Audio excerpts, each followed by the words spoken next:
Hello दोस्तों, हम कोशिका के बारे में पढ़ रहे थे। वहाँ पे मैंने आपको बताया था कि एक सेल होती है, ठीक है। कोशिका को ही हम सेल कहते हैं। एक सेल होती है जिसमें एक सेल मेम्ब्रेन होती है और सेल मेम्ब्रेन में फ्लूइड भरा होता है जिसे अपन साइटोप्लाज्म कहते हैं। और साइटोप्लाज्म में बहुत सारे सेल ऑर्गेनेले तैरते रहते हैं, ठीक है। इस तरह से सेल ऑर्गेनेले तैरते रहते हैं। सब सेल ऑर्गेनेले के मैंने आपको नाम लिखा दिए थे, है ना। प्रीवियस क्लास में मैंने आपको सारी चीज़ें समझा दी थी। सेल के बारे में हमने जो बेसिक चीज़ें थी वो पढ़ ली थी। अभी हम देखेंगे कि जो सेल ऑर्गेनेले हैं, मैंने बताया था माइटोकॉन्ड्रिया होता है, गोल्गी अपरेटस होता है, वैक्यूल होता है, एंडोप्लाज्मिक रेटिकुलम होता है। तो ये सारी चीज़ें हम डिटेल में पढ़ने वाले हैं, ठीक है। इतना ही था बताना। अभी ये मिटा देता हूँ और हम उनके बारे में थोड़ा डिटेल में पढ़ते हैं।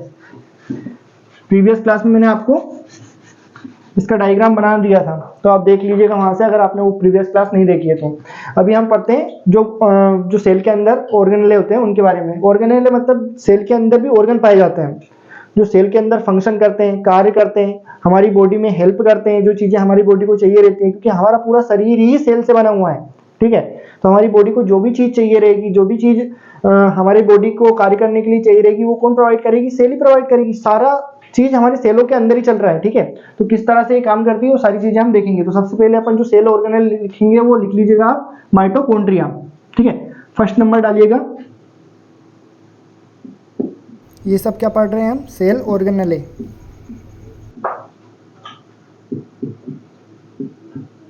क्या है? माइटोकॉन्ड्रिया। अब ये माइटोकॉन्ड्रिया होता है, इसको हम एक चीज और बोलते हैं। क्या बोल सकते हैं इसको? इसे कहते हैं power house of the cell.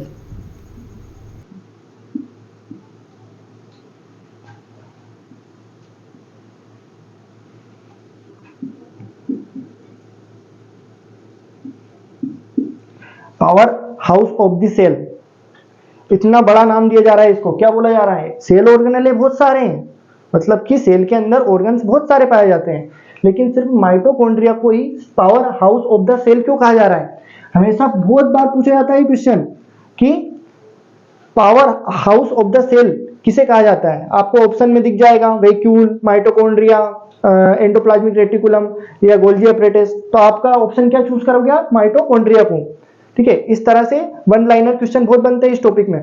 तो अपन देखते हैं कि जो power house of the cell इसे क्यों कहा जाता है, ठीक है।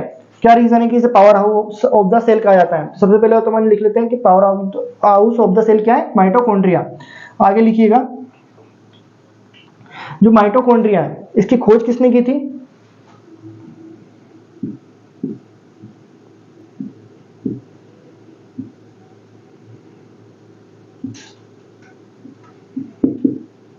Altman describe this cell organelle.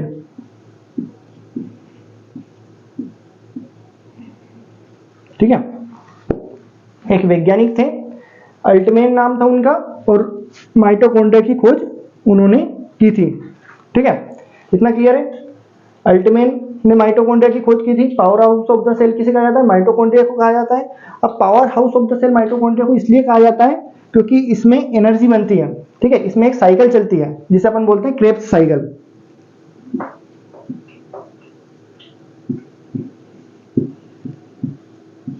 ठीक है। सेल के अंदर माइटोकॉन्ड्रिया में एक साइकिल चलती है जिसे कहा जाता है क्रेब्स साइकिल। और क्रेब्स साइकिल के थ्रू ये क्या बनाती है? 38 एटीपी बनाती है, ठीक है। जब ये साइकिल चलती है तो इसमें क्या बनती है? 38 एटीपी बनती है। और जो ये 38 एटीपी होती है क्या होती है? एनर्जी, ठीक है। यही एनर्जी होती है। माइटोकॉन्ड्रिया में क्रेब्स साइकिल चलेगी और उसके जरिए क्या बनेगी? 38 एटीपी बनेगी। और उस 38 एटीपी में क्या होता है? एनर्जी होती है जो हमारे पूरी बॉडी को एनर्जी प्रोवाइड करती है। तो हुआ ना power house of the cell. अगर माइटोकॉन्ड्रिया नहीं है तो बॉडी को पावर ही नहीं मिलेगी, सेल को एनर्जी नहीं मिलेगी। बिना एनर्जी से कोई काम होना पॉसिबल ही नहीं है। तो इसीलिए इसे कहा जाता है power house of the cell. इसके अंदर क्रेब्स साइकिल चलती है। अब 38 एटीपी इसमें बन गई, ठीक है। उसके बाद में जो माइटोकॉन्ड्रिया होता है इसमें क्या पाया जाता है? एक चीज और हमेशा क्वेश्चन पूछा जाता है, हमेशा कंफ्यूजन पैदा हो जाता है इस क्वेश्चन में। हमें पता है कि जो न्यूक्लियस होता है इसमें क्या पाया जाता है? डीएनए पाया जाता है, ठीक है, जेनेटिक मटेरियल। लेकिन जो माइटोकॉन्ड्रिया है इसके अंदर भी डीएनए पाया जाता है, ठीक है। एक लिख लीजिए आप, इसमें क्या? डीएनए डीएनए इसमें भी प्रेजेंट होता है, लेकिन जो डीएनए इसमें प्रेजेंट होता है बट नॉट यूजफुल, लेकिन वो यूजफुल नहीं होता, वो किसी काम का नहीं होता, इसलिए इसकी इतनी बातें नहीं होती, लेकिन पूछ लिया जाता है कि माइटोकॉन्ड्रिया में डीएनए पाया जाता है या नहीं पाया जाता, तो कंफ्यूज नहीं होता है, पाया तो जाता है लेकिन यूजफुल नहीं होता है, ठीक है, काम का नहीं होता है। काम का कौन होता है? जो न्यूक्लियस में पाया जाता है, जो डीएनए, वो काम का होता है। तो इतनी बात क्लियर है। Power house of the cell mitochondria बहुत इंपॉर्टेंट है, इसलिए थोड़ा सा मैं आपको डिटेल में समझा रहा हूँ इसको, है ना। अल्टीमेटली ने इसकी खोज की थी, क्रेब्स साइकिल इसमें चलती है, अर्थ से एटीपी बनती है, उसके बाद में एनर्जी बनती है अर्थ से एटीपी, और जो एनर्जी होती है वो पूरे सेल को एनर्जी प्रोवाइड करती है।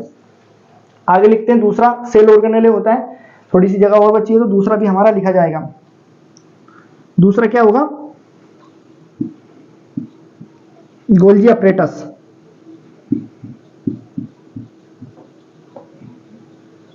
ठीक है, गोल्जी अपरेटस।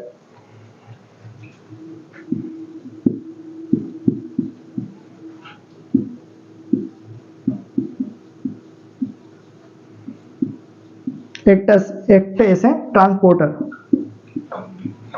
ठीक है, जो दूसरा सेल ऑर्गेनेले है वो कौन सा होता है? Golgi apparatus.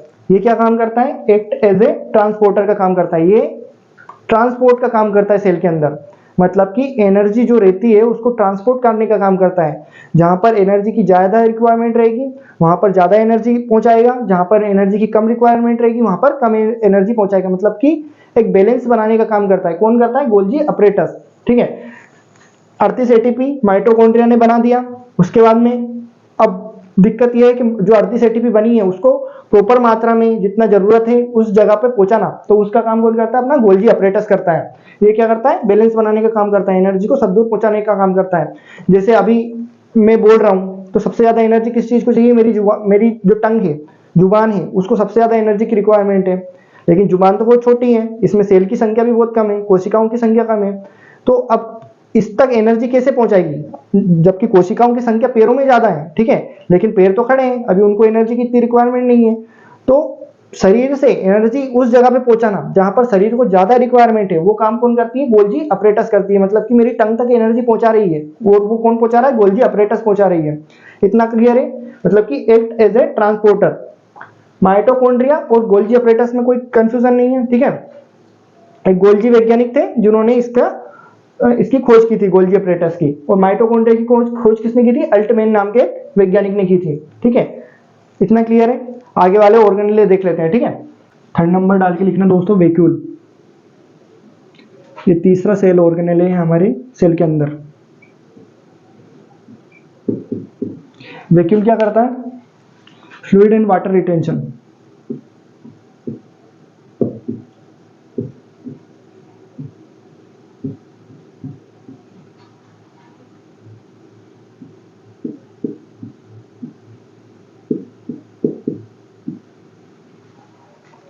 हमारी बॉडी में अप टू 60% वाटर पाया जाता है।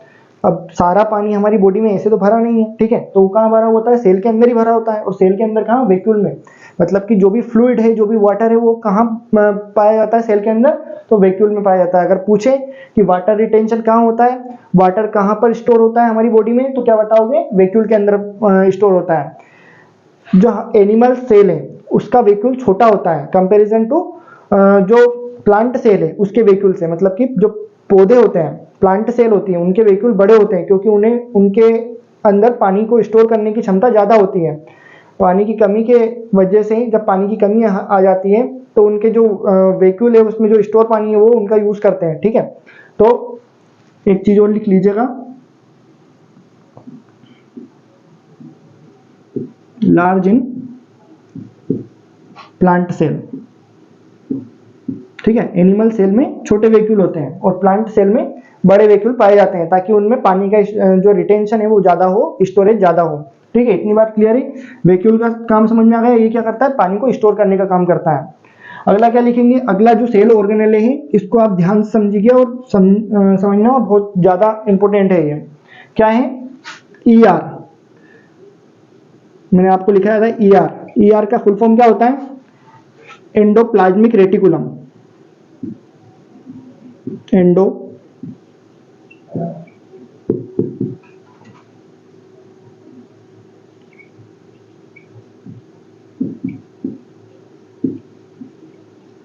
ठीक है, क्या है, एंडोप्लाज्मिक रेटिकुलम। अब जो ये एंडोप्लाज्मिक रेटिकुलम है ये क्या काम करता है, सबसे पहले तो ये जो हमारी सेल है इसको स्ट्रक्चर देने का काम करता है। ठीक है, सेल के जो इंटरनल स्ट्रक्चर है इसको बनाए रखने में हेल्प करता है ताकि ये पिचके ना। ठीक है, अगर ये नहीं होगा, ये सेल के स्ट्रक्चर को नहीं बना के रखेगा तो हमारी जो सेल है वो पिचक जाएगी, मतलब कि एक आकार देने का काम करता है हमारी सेल को। कौन करता है, एंडोप्लाज्मिक रेटिकुलम। तो लिख लीजिएगा पहला पॉइंट,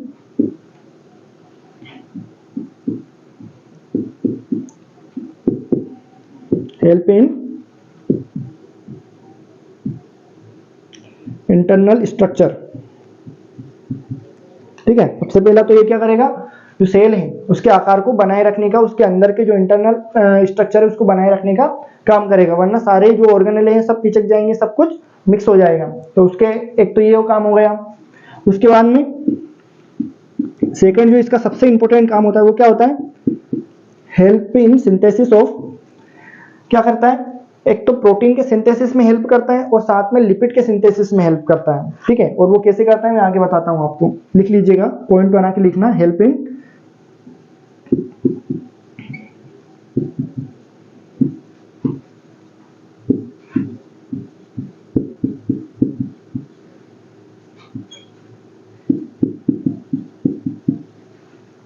ठीक है, लिपिड और प्रोटीन के सिंथेसिस में हेल्प करता है। ठीक है, और ये कैसे करता है, इसके दो पार्ट होते हैं, इट हैव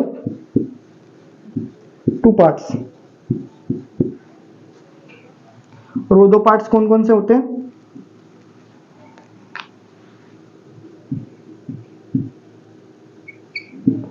रफ ईआर और स्मूथ ईआर। ठीक है, दो पार्ट होते हैं एंडोप्लाज्मिक रेटिकुलम के। कौन कौन से होते हैं, एक तो रफ ईआर होता है, मतलब कि रफ एंडोप्लाज्मिक रेटिकुलम, और एक स्मूथ ईआर होता है। ठीक है, जो रफ ईआर होता है इस पर राइबोसोम पाए जाते हैं। ठीक है, यहां पे आप लिख लीजिएगा राइबोसोम प्रेजेंट।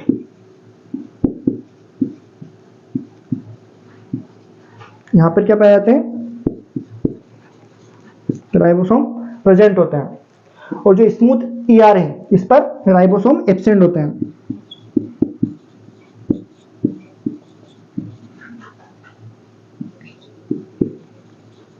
Ribosome absent.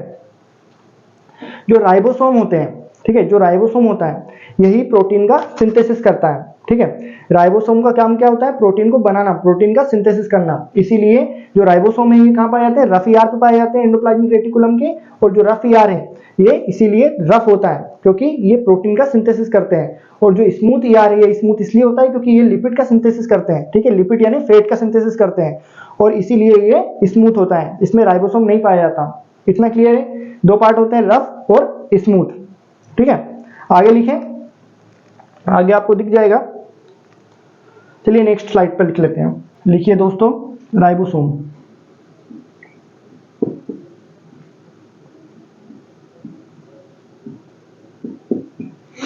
मैंने आपको बताया था एंडोप्लाज्मिक रेटिकुलम का जो पार्ट होता है जिसे अपन रफ ईआर कहते हैं, उस पर क्या पाए जाते हैं, राइबोसोम पाए जाते हैं। और ये क्या करते हैं, प्रोटीन का सिंथेसिस करते हैं।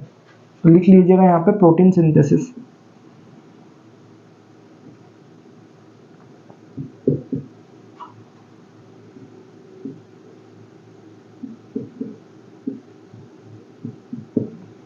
ठीक है, अब ये प्रोटीन सिंथेसिस करते हैं तो इसे अपन क्या बोल सकते हैं, इसे अपन नहीं, इसे बोला ही जाता है, क्या बोला जाता है इसको, प्रोटीन फैक्ट्री। हमेशा पूछे जाने वाला क्वेश्चन है।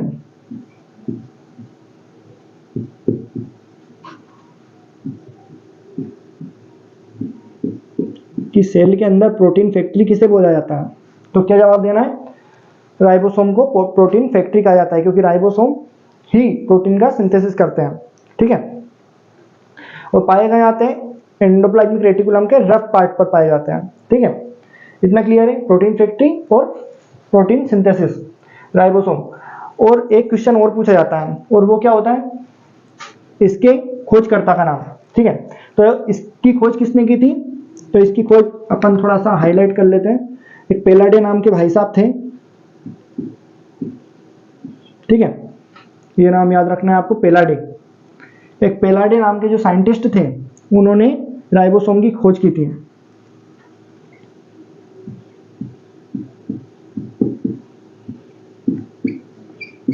The ribosome.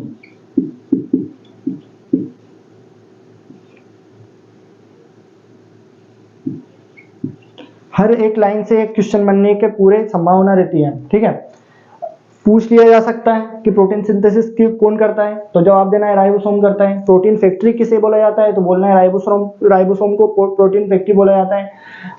राइबोसोम की खोज किसने की थी, तो पेलाडे, ठीक है, पेलाडे ने राइबोसोम को डिस्क्राइब किया था, खोज की थी, ठीक है। इतनी क्लियर है। अब नेक्स्ट ऑर्गेनेल लिख लेते हैं अपन, क्या लिखे, सेंट्रोसोम, ठीक है, लिख लीजिएगा।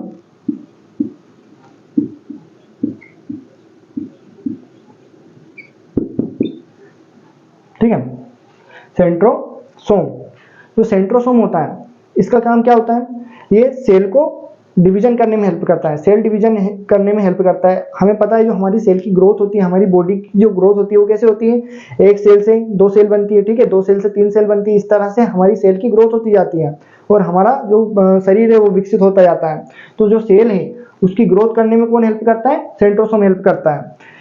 जो लीवर सेल है, ठीक है, हमारा जो लीवर है, लीवर को यकृत बोलते हैं, जो यकृत है यहाँ पर सेंट्रोसोम जो है वो बहुत ज्यादा मात्रा में पाई जाती है, ठीक है। जब यहाँ पर सेंट्रोसोम बहुत ज्यादा मात्रा में पाया जाता है तो यहाँ की जो सेल है उसमें ग्रोथ भी बहुत ज्यादा तेज होती है। ऐसा बोला जाता है कि अगर लीवर को दो हिस्से में बांट दे, एक हिस्सा काट के फेंक दे, तो वापस वो अपने पुरानी अवस्था में आ जाएगा, इतनी जल्दी उसमें सेल ग्रोथ होती है, ठीक है।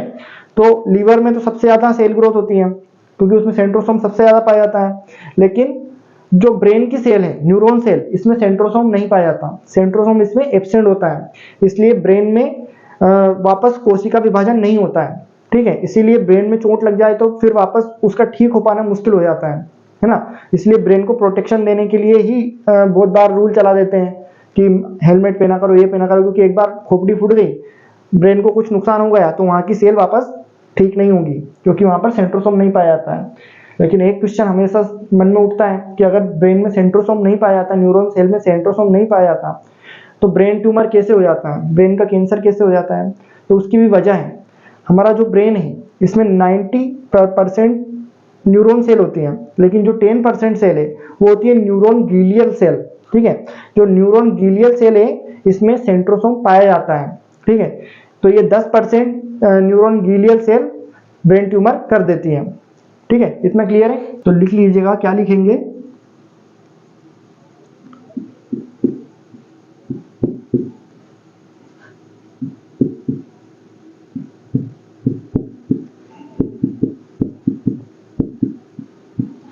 ठीक है, help in cell division, cell को डिवाइड करने में हेल्प करती है, मतलब कि जो रीजनरेशन का काम है,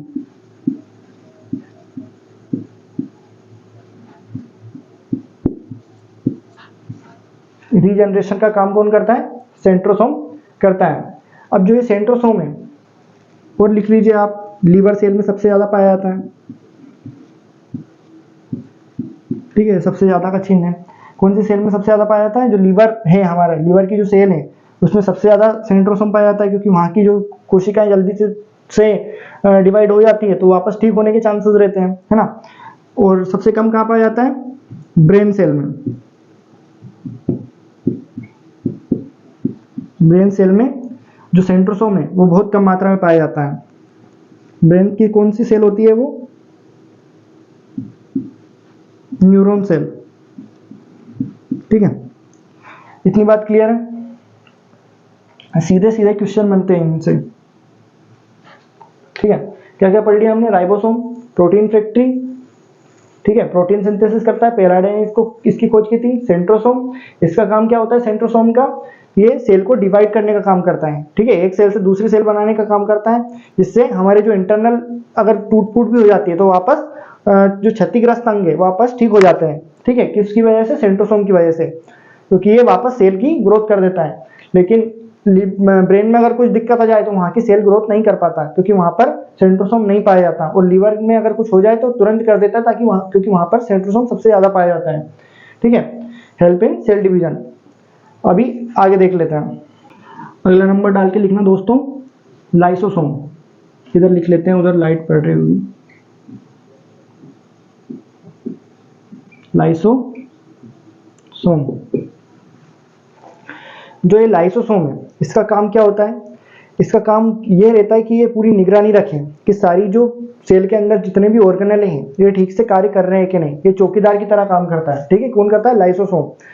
अगर किसी सेल ने, ऑर्गेनेल ने ठीक से काम नहीं किया तो उसको धमकी देता है कि अगर ठीक से काम नहीं किया तो तुझे हम खत्म कर देंगे। ठीक है, क्योंकि इसके पास एक हाइड्रोलाइटिक एंजाइम होता है। ठीक है, हाइड्रोलाइटिक एंजाइम बहुत खतरनाक एंजाइम है, जिस पे डालेंगे वो सेल का जो ऑर्गेनेल है वो नष्ट हो जाएगा। ठीक है, तो इसके पास हाइड्रोलाइटिक एंजाइम है, तो इसलिए इसके पास पावर है कि धमकी दे सकता है दूसरे ऑर्गेनेल को। ये काम नहीं करेगा लेकिन उनसे करवाएगा, क्योंकि इसके पास पावर है, ये खत्म कर देगा उनको। तो अगर किसी ने काम नहीं किया तो ये क्या करता है, जो मर जाता है कोई ऑर्गेनेल, काम करना बंद कर देता है, उस पर हाइड्रोलाइटिक एंजाइम डाल देता है और उसे खत्म कर देता है। ठीक है, तो इसमें इसके पास क्या होता है? कंटेन लिख लीजिएगा आप सबसे पहले।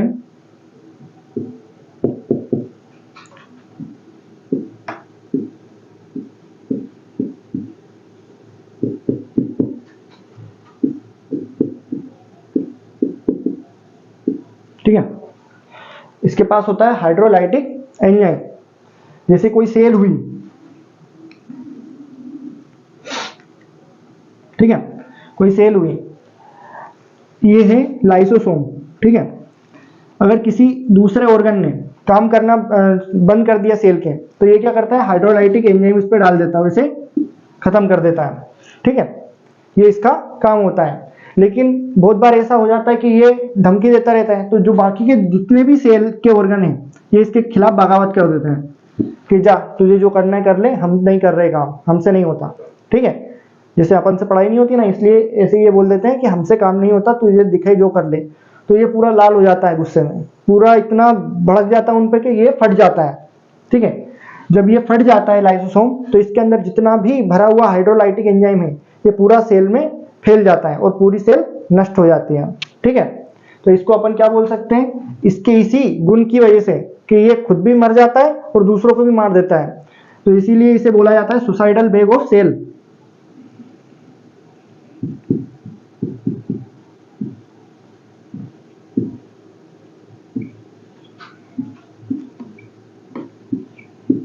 क्या बोला जाता है इसको? सुसाइडल बैग ऑफ सेल, क्योंकि ये सुसाइड कर लेता है दूसरों को मारने के लिए। ठीक है, ये खुद ही अपने आप में एक बहुत बड़ा आइटम बॉम्ब है। ठीक है, इसलिए इसे आइटम बॉम्ब ऑफ सेल भी कहते हैं।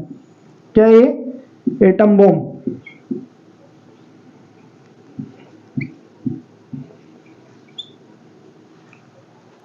एटम बॉम्ब भी इसे बोला जाता है, और इसीलिए बोला जाता है क्योंकि ये सबको निपटा देता है।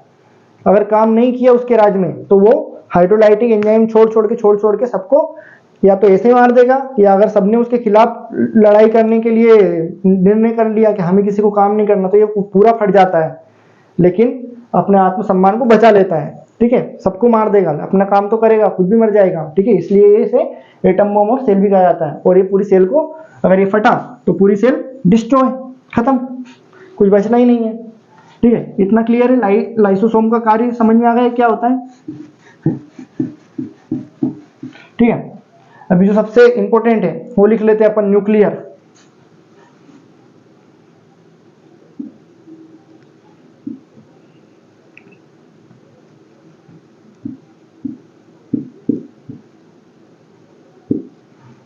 ठीक है,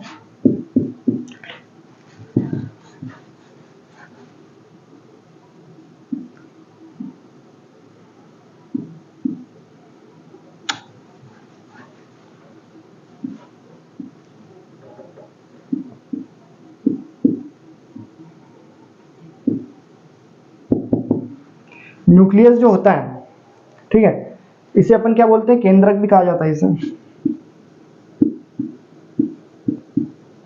ठीक है, हिंदी में क्या कहते हैं इसे? केंद्रक। इंग्लिश में क्या बोलते हैं? न्यूक्लियस। जो सेल के अंदर का जो न्यूक्लियस है ये क्या करता है, पूरी सेल को कंट्रोल करने का काम करता है। ये पूरा बॉस होता है, किसको कैसे काम करना है, किसको कहाँ पे काम करना है, ठीक है, इस तरह का ये बताने का काम करता है। तो ये क्या है, कंट्रोलर ऑफ द सेल।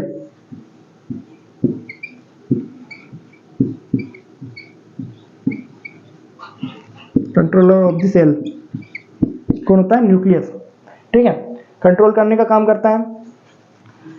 इसके पास क्या पाया जाता है, इट हैव डीएनए और आरएनए, ये क्या होते हैं, जेनेटिक मटेरियल होता है। इसके बाद क्या पाया जाता है, डीएनए और आरएनए पाया जाता है इसके अंदर, ठीक है। डीएनए की फुल फॉर्म क्या होती है,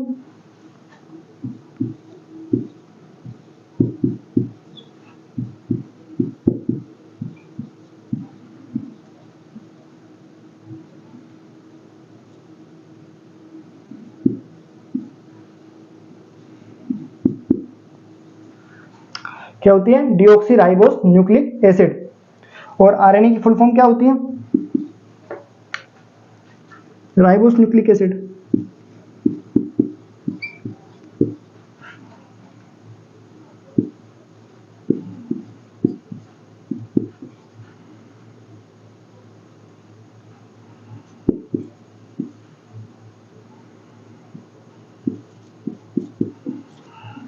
ठीक है, डीऑक्सी राइबोस न्यूक्लिक एसिड और राइबोस न्यूक्लिक एसिड इसकी फुल फॉर्म होती है।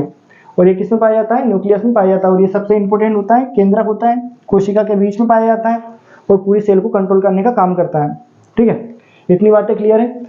लाइसोसोम हो गया, कंटेन क्या होता है, हाइड्रोलाइटिक एंजाइम होता है, सुसाइडल वेग ऑफ सेल बोला जाता है, एटम बॉम्ब बोला जाता है, कंट्रोलर ऑफ द सेल होता है, इट हैव डीएनए और आरएनए, राइबोस न्यूक्लिक एसिड, ठीक है, डीऑक्सी राइबोस न्यूक्लिक एसिड इसका पूरा नाम होता है।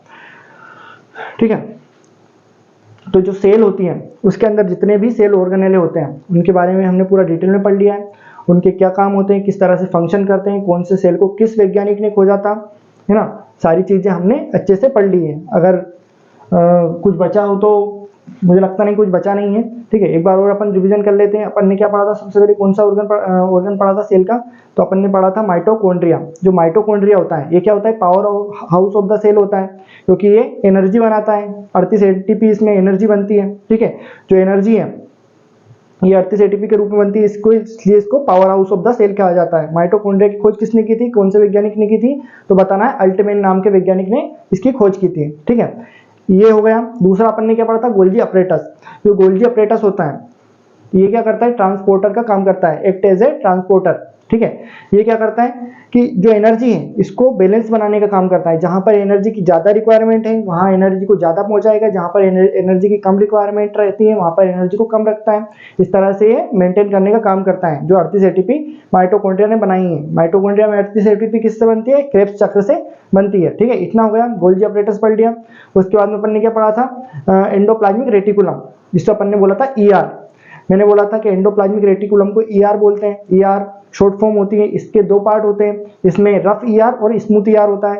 जो रफ ईआर होता है इस पर क्या पाया जाता है, राइबोसोम पाए जाते हैं जो प्रोटीन का सिंथेसिस करते हैं, और स्मूथ ईआर पे राइबोसोम नहीं पाए जाते, इसलिए यहाँ पर लिपिड का सिंथेसिस होता है। ठीक है, इतना क्लियर था। एंडोप्लाज्मिक रेटिकुलम जो होता है ये क्या काम करता है, सेल को अंदर से स्ट्रक्चर प्रदान करने का काम करता है, अंदर के स्ट्रक्चर को बनाए मेंटेन रखने का काम करता है।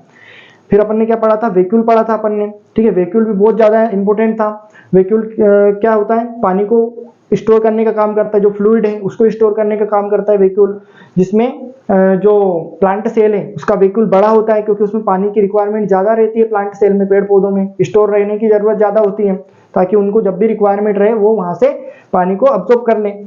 लेकिन एनिमल सेल में जो वैक्यूल होते हैं वो छोटे होते हैं, क्योंकि वहां पर इतनी रिक्वायरमेंट नहीं होती है प्लांट सेल के कंपेरिजन में। उसके बाद में अपन ने राइबोसोम पढ़ा था। राइबोसोम क्या करते हैं, प्रोटीन का सिंथेसिस करते हैं, इसलिए इसे प्रोटीन फैक्ट्री भी कहा जाता है राइबोसोम को। ठीक है, पूछा जाए कि अगर प्रोटीन फैक्ट्री किसे कहते हैं तो राइबोसोम को कहते हैं। और ये क्या करते हैं, प्रोटीन का सिंथेसिस करते हैं। ठीक है, उसके बाद में हमने क्या पढ़ा था, राइबोसोम के, और राइबोसोम की खोज किसने की थी, पेलाडे नाम के एक वैज्ञानिक ने राइबोसोम की खोज की थी। इतना क्लियर है। उसके बाद में क्या पढ़ा था हमने, उसके बाद में हमने पढ़ा था लाइसोसोम आ गया था हमारा।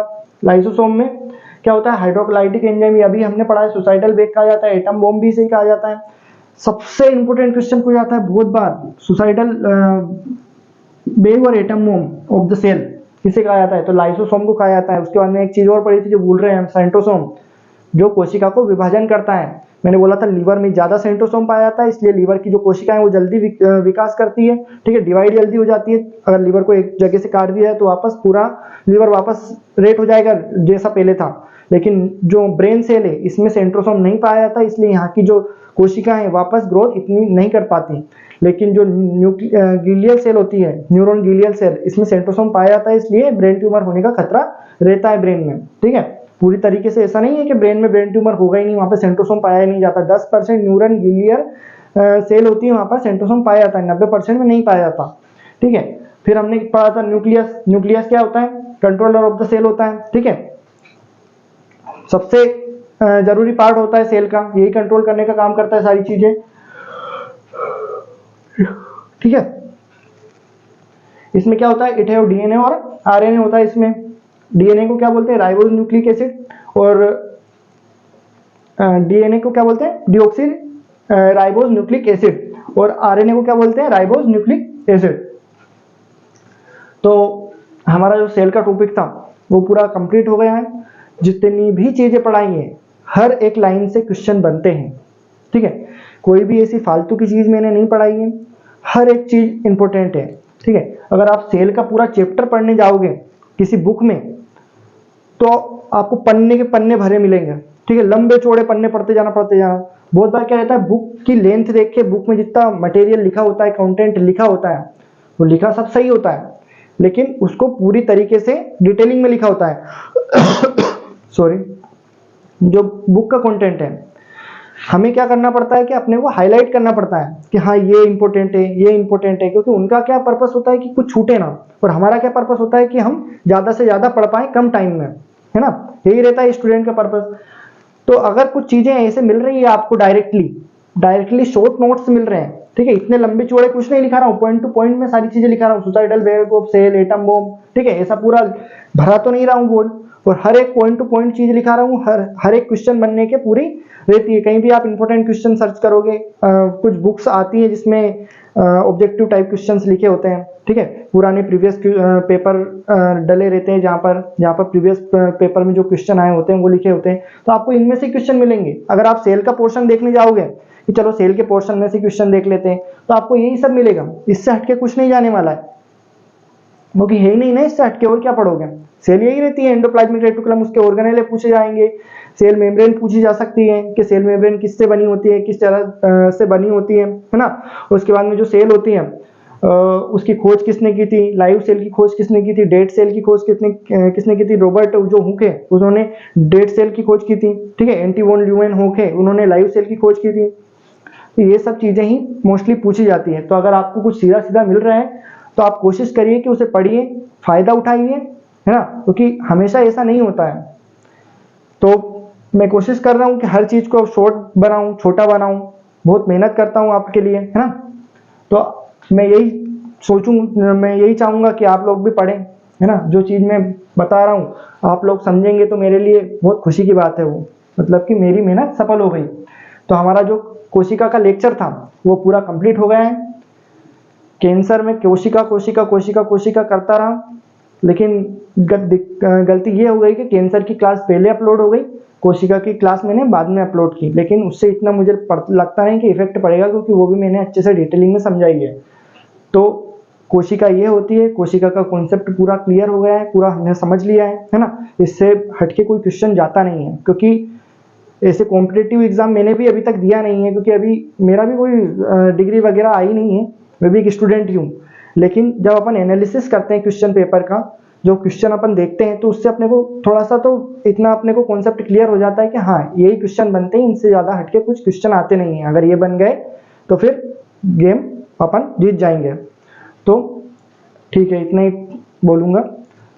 तो उम्मीद करता हूँ कि आपको आज का लेक्चर बहुत पसंद आया होगा, है ना, सारी चीज़ें क्लियर हो गई होंगी। अगर आपको फिर भी कोई भी दिक्कत रहती है तो आप कमेंट में कमेंट कर सकते हैं। मैं एक दिन लाइव आने का भी सोच रहा हूँ, वहाँ पर आप जो भी प्रॉब्लम आती है, ठीक है, लेक्चर से रिलेटेड अगर कोई प्रॉब्लम आ रही है, अगर आपको आवाज़ वगैरह क्लियर नहीं आ रही है या आपको देखने में कुछ प्रॉब्लम है, तो आप वहाँ पर आप आपकी कंप्लेंट बता सकते हैं, ताकि मैं और थोड़ा इंप्रूव करने की कोशिश करूँगा। तो उम्मीद करता हूँ कि आपको आज की क्लास पसंद आई हो। बने रहे सचिन नर्सिंग एजुकेशन के साथ और इसी तरह पढ़ते रहें। Thank you.